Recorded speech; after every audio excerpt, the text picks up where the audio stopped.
Hi there. Let's take a look at Ripple's chart. We'll cover the weekly Wyckoff structure, take a look at the short-term trend, and then you will know how to assess the risk of next price move, even if you're new to chart analysis.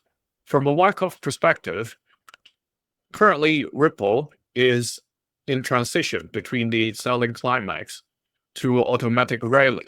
I explained over the weekend during the live session that I still have a little bit of hesitation whether the selling climax has fully developed. The reason, especially of 2 points. Okay, one, the October tariff announcement date last year, whoever sold on that day showed us that it can drop deeper. But so far, it hasn't gone as deep as that day. Not far from that, but still a bit of distance.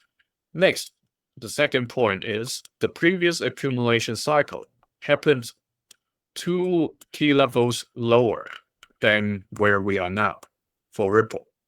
Okay, so those are the 2 points that even though if we park this automatic rally here for the time being, we probably have to come back and revisit this if Ripple is really getting into deeper of the accumulation. However, sometimes accumulation do not last that long. Depending on the macro environment, sometimes the accumulation can last just a few months. Okay, whether or not the coming macro economic and geopolitical environment is going to trigger risk-on mode in traders or investors, that's going to drive how quickly across the board, not just Ripple, their price recovers or go back to the distribution mode. Okay, so it's not set in stone, it's not static. It depends on how liquidity moves and how the environment encourages people to take risks. So if this is the automatic rally that we are seeing, then the next phase will be the subsequent test that comes in. Okay, look at what happened over here for Ripple back in 2002 to 2024. All right, so those kind of patterns during the accumulation cycle is quite common, meaning it's not a flat line. It can go up and down even when we're in a bear market. So how about the short-term trend?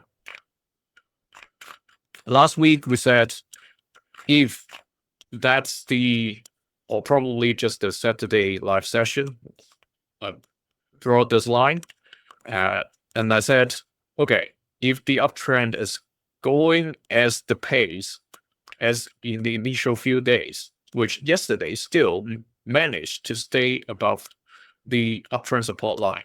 However, today, we already see the resistance continue from the 1.54 green key level.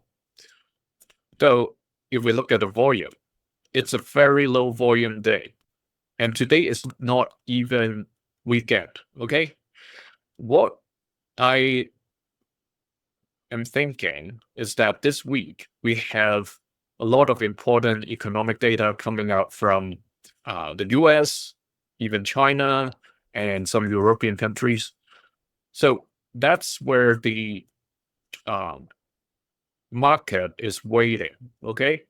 That's what the market is waiting. So you can see a list of economic data coming out on the 26th, and then a bunch of others, plus the US Fed chair is coming to make a speech on the 28th.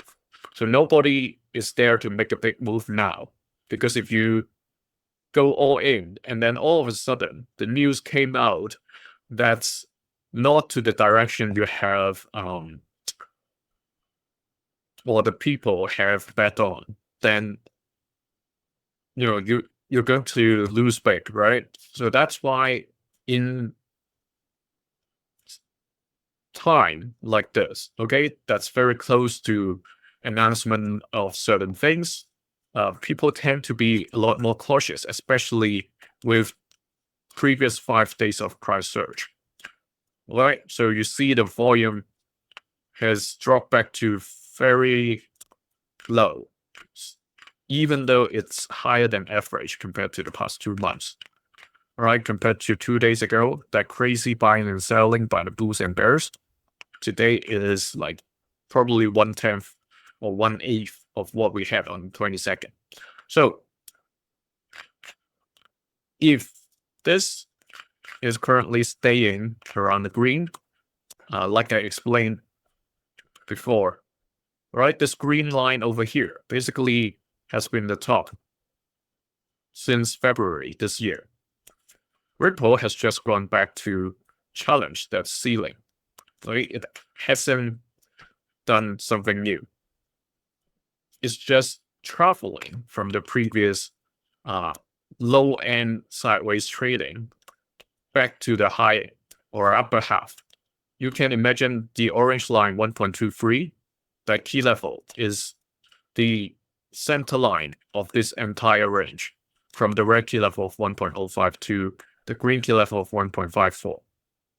So if there's no people selling all of a sudden, then a possibility is that the sideways returns to somewhere between the 1.35 and 1.54, just like what's happening in the first half of this year, right? That trend changed when we got to end of May. Okay, it slipped to the lower half of the range. That's how I see it as of this moment. So the next few days is key, right? Whether or not it is going to break this resistance and comes to challenge the purple dash line about 1.7. Okay, that's another reference we can get from April last year as early as that. Or even you can go further past where the peak in 2021 accumulation cycle was. All right, those are the two resistances before we get to 1.83. And then if it is coming back down, then you already know the 1.35, 1.23, and whether it is going to develop into a downtrend back to the lower half.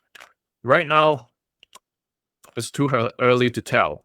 By Saturday live session, if we have time, I believe this time I can go through those quicker. So we probably have time to look at some of these again and see how the price actions has evolved. All right. Being a channel member gives you early access to this video. So join the other members now. See you in the next one. Thank you.